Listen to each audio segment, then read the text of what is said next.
There is a part of us that knows the answers to our biggest questions in life, that knows why we're here, what we're here to do, what we're here to be.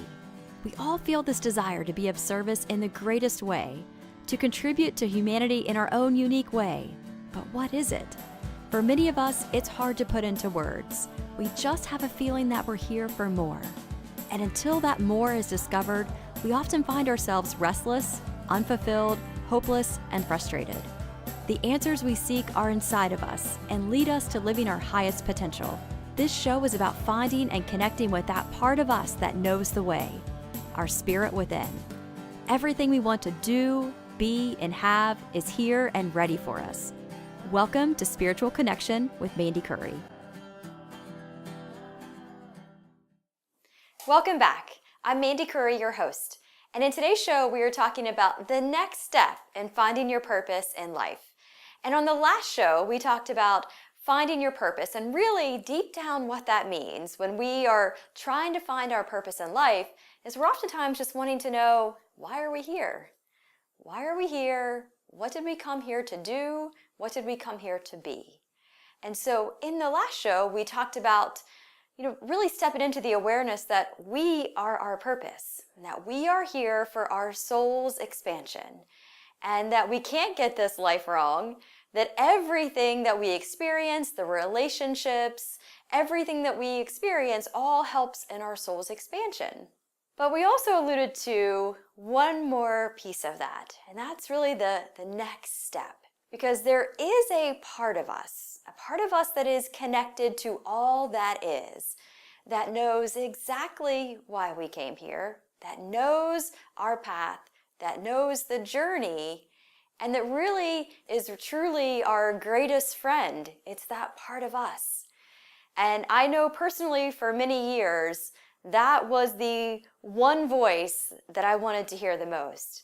And after searching outside of myself for many, many years, bringing on consultants and bringing on experts who I thought could help me to figure some of that out and to find my purpose and to help me on my journey, I realized that it's not anyone outside of me, that it actually is all inside of me. So that began the journey inward to begin to establish that connection with what I refer to as our higher self.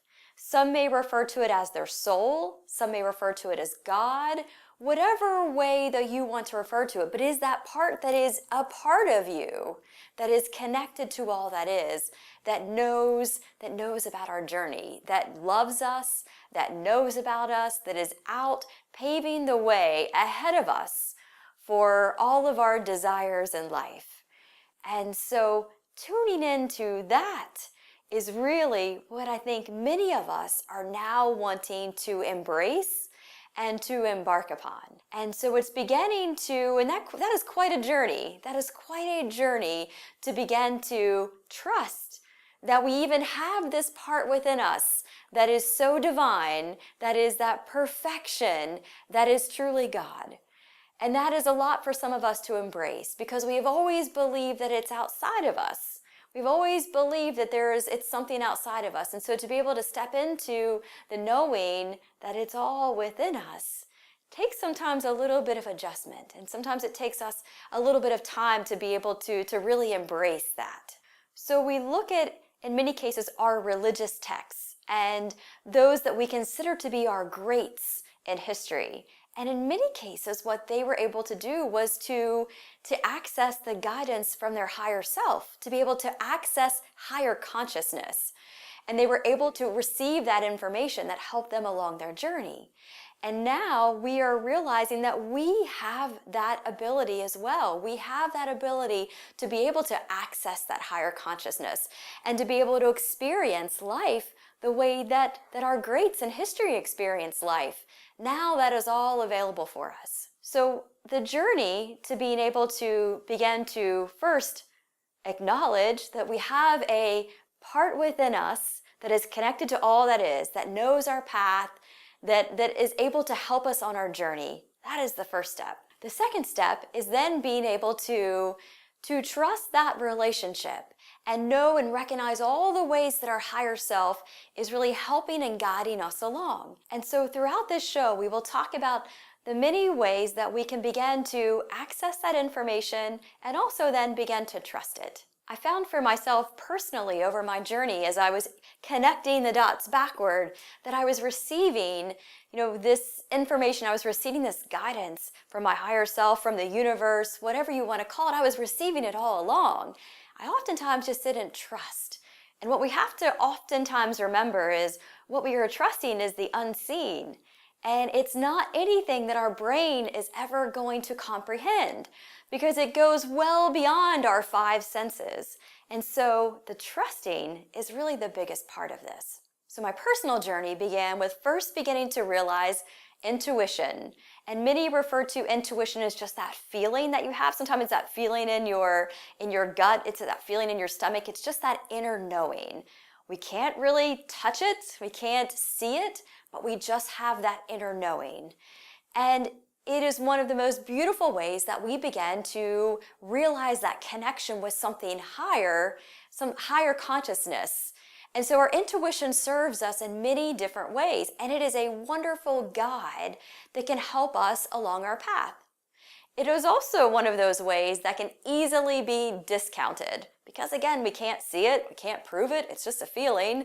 It's when we talk to other people about it, they probably won't believe it. So it's one of those things that we oftentimes discount the power of it because it's unseen. The second idea that you can use is the idea of channeled writing. And so channeled writing is simply where you begin to get into a meditative state and you just go through your normal meditation process because really what we're trying to do is just to quiet the mind. We sometimes have to bypass the mind a little bit so that we can let these higher messages come through. And our mind doesn't always like that because sometimes our mind likes to be in control all the time. And so our mind is also skeptical of things that it can't see or explain. So we often, as we're going through this, also have to have a little internal dialogue with our mind and our brain to say, this is okay. This is okay because we're letting in, higher consciousness, the highest and best messages for my highest and best good to come in. And so it's having a little bit of that inner dialogue is also important. So as you begin to get into that, that meditative state where you're starting to release some of those thoughts that are in your mind, it starts to open up and make more space for these higher thoughts to come through.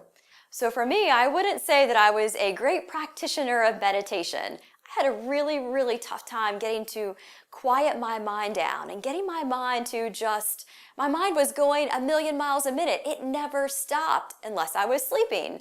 So I found that meditation, I had a bit of a love-hate relationship with it at first. I really wanted to do it, but I had a really tough time just surrendering to that process. But once I began to slowly start to quiet my mind, then I could set the intention for the highest and best messages to come through me, and that was through the form of channeled writing in my case.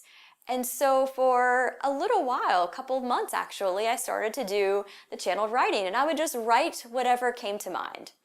And it was interesting because the whole time I was writing, I was doubting the whole time what was coming through. I was doubting that I was like, oh, this is probably just me, my own mind, writing these messages. But then I would go back a couple of days after and revisit those old messages, and I began to see the wisdom. I began to see the wisdom in those messages, and I began to see that all of the advice that was coming through was so perfectly, divinely guiding me through the journey and helping me along the path. And so it was interesting because that's what my brain needed. Again, by going back and connecting the dots backward, I was slowly starting to build the belief in my brain that all of this was possible, that I truly was receiving messages from higher consciousness, from my higher self, and that we would all be a team together in this process. And then the next step after that, after the writing and the journaling and, what I kind of call the channeled writing from my higher self, then I moved into the next phase of that. And the next phase of that was really verbally beginning to channel those messages from my higher self. And that was a completely new world for me. And it took a little help. And it took a lot of surrendering and to trust that that was even possible. But with a little bit of time, I was able to do that and was able to, again, get into that meditative state, to ask a question and to then verbally provide the response to it. And that was really when everything changed. And it changed for so many reasons, but that was the relationship that I was always wanting. It was that connection. It was that part of me that knew the path, that knew the journey that I so wanted to connect with. And once I did that, it felt like the world just opened up. And so many emotions came from that. But what was probably the most powerful from that is that for that 15 minutes or for that 20 minutes, while I would be in that state of asking questions and then just verbally sharing whatever that response was, for that time, I felt nothing but love. So that energy that was coming through was so full of love. There was never an ounce of judgment. And I would sometimes ask some very big questions. I would ask questions about religion. I would ask questions about harassment. I would ask questions about some very deep things that are happening in the world that most of us would perceive as not good things happening. And the responses that always came through were so full of love. They were so full of expansion. They were so full of a much bigger picture than I ever thought was possible. And just that feeling of being in a state for 20 minutes or 15 minutes of no judgment. I mean, when we talk about how the greats lived, how those in our biblical or religious texts lived, that's it.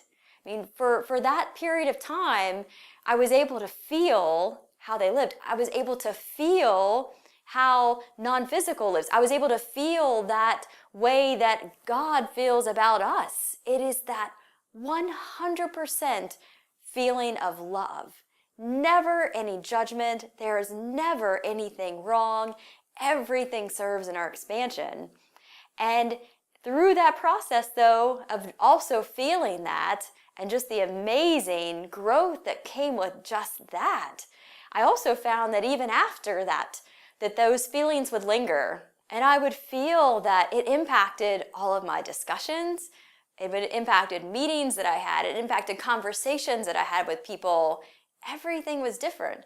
While I was in that state, I never felt self-conscious. I never felt feelings of doubt or lack of worthiness. I never feel any of that.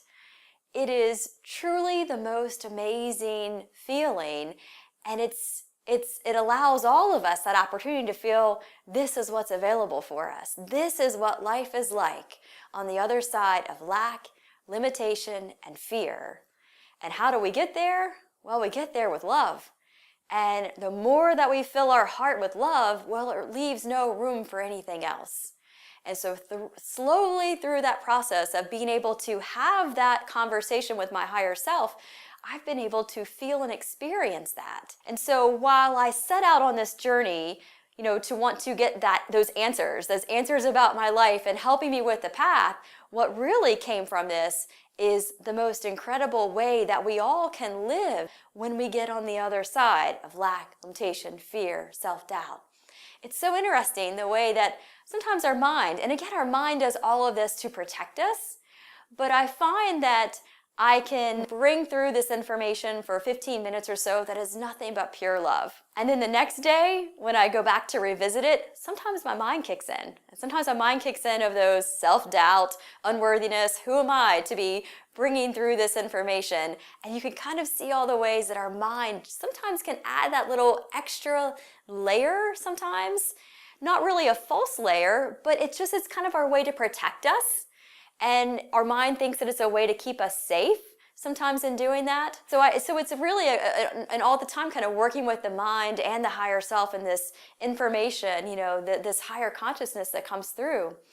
But what's most exciting is that it's available to all of us. We all are kind of looking for that guidance, and how can we start to receive it? And it is there. One of the ways that our higher self begins to get our attention is through signs and synchronicities. It's those things that might be happening in your life that are just too wild to be a coincidence. It's those little things that just make you think, gosh, is there somebody else behind the scenes that's helping to orchestrate some things? And maybe it's just some little things like you went to the gas station and your pump cut off at exactly $35, just on its own. Or I had a friend tell me this week that she went to eat and her bill at the restaurant was $22.22 and she was sitting at table 22.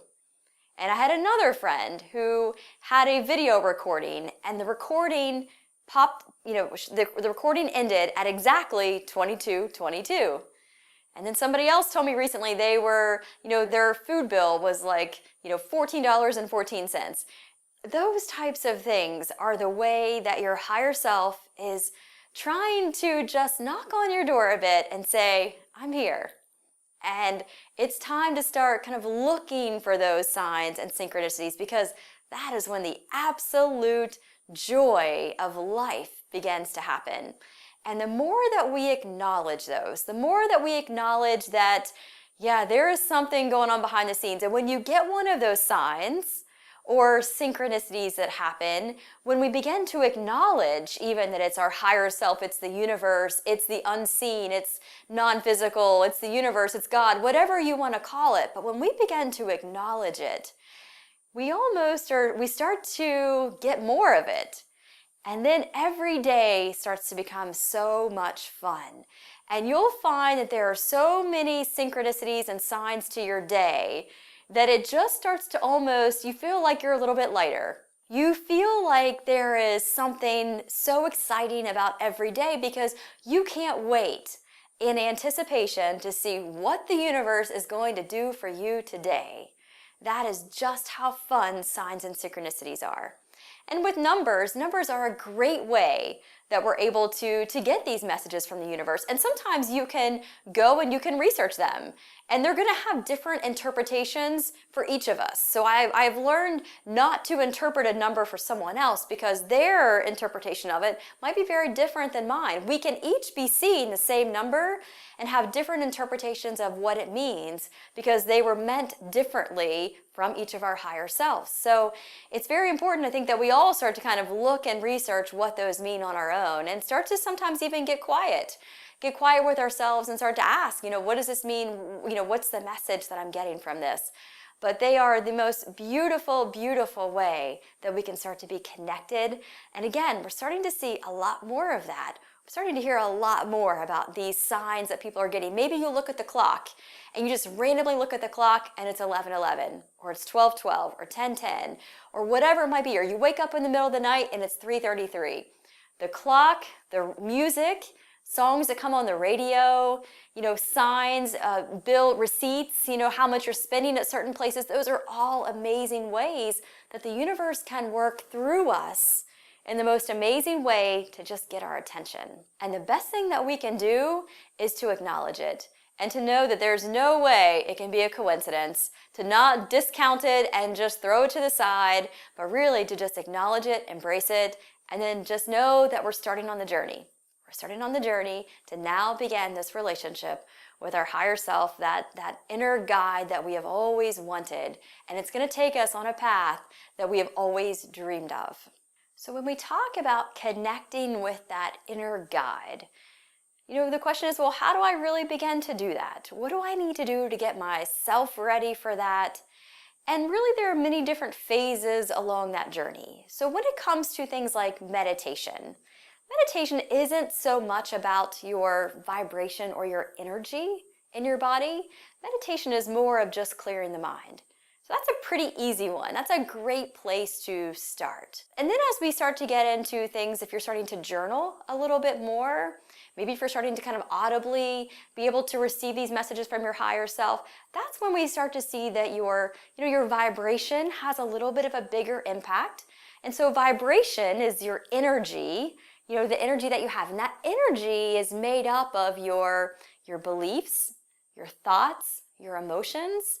And so when we are deep in the muck, and when we're down, and when we're really sad, or we're letting kind of the outer world just get us down, it's very hard sometimes to hear those messages.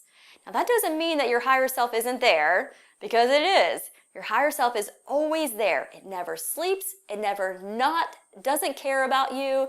It never doesn't love you. It's never taking a break from you. It is always there. And even when you're down in the muck, you can still get those signs and those synchronicities to know that you're on the right path. But when it comes to wanting to be able to hear those messages and be able to kind of go deeper in that conversation and in that relationship, then our energy and our vibration has a much bigger impact.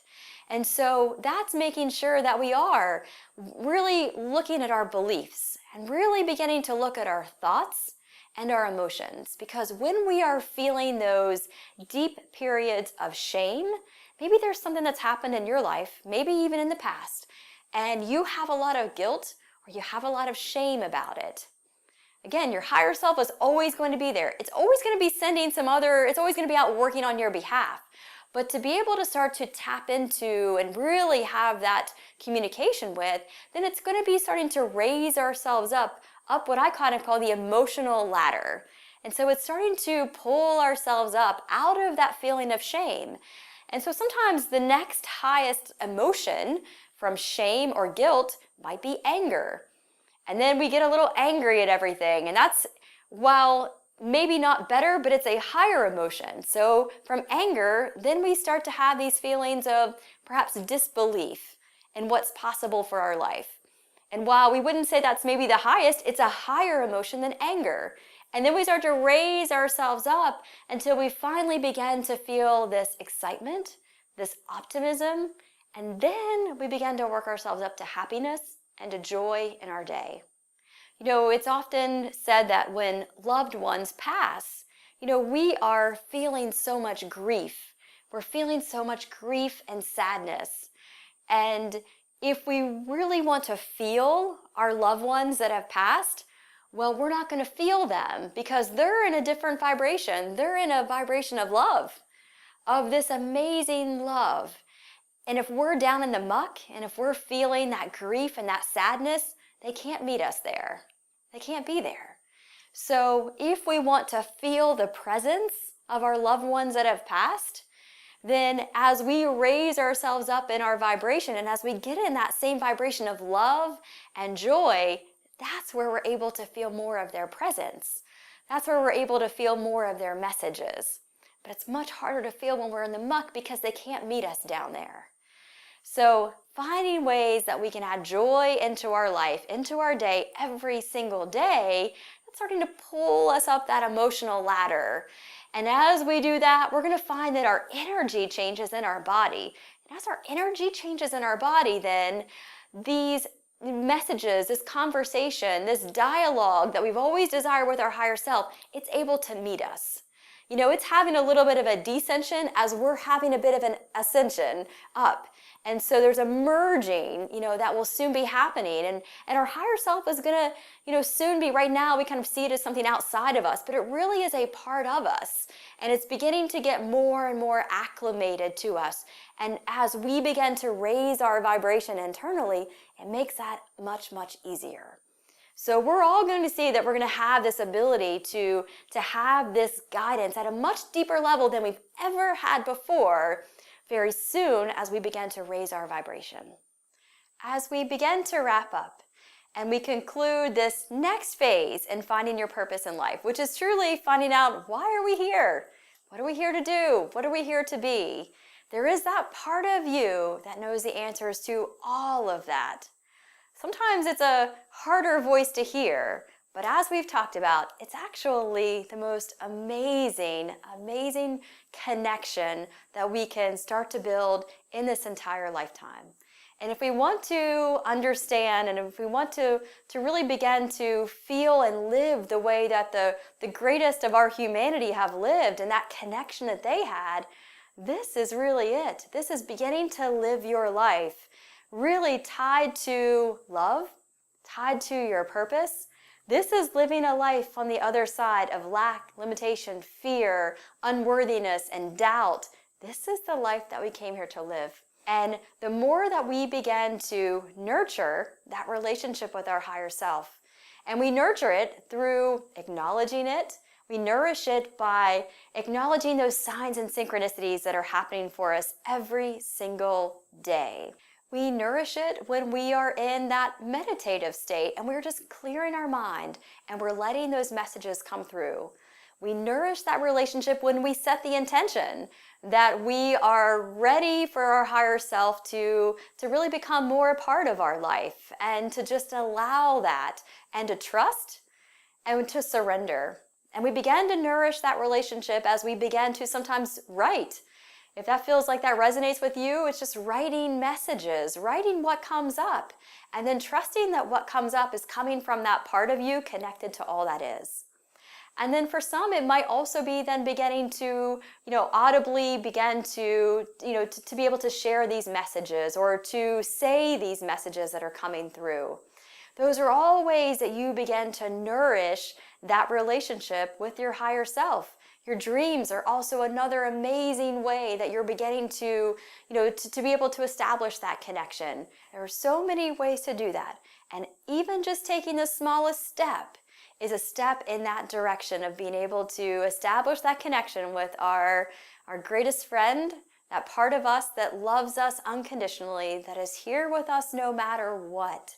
That also has all of the answers to all the questions that you've ever wondered about your life, about your journey, about your path. It is just that part of you that really just begins to make you feel like you've gained your freedom back. And it gives you that confidence in your journey that you've always been looking for. So I hope that you enjoy your week this week, and I can't wait to talk with you again soon.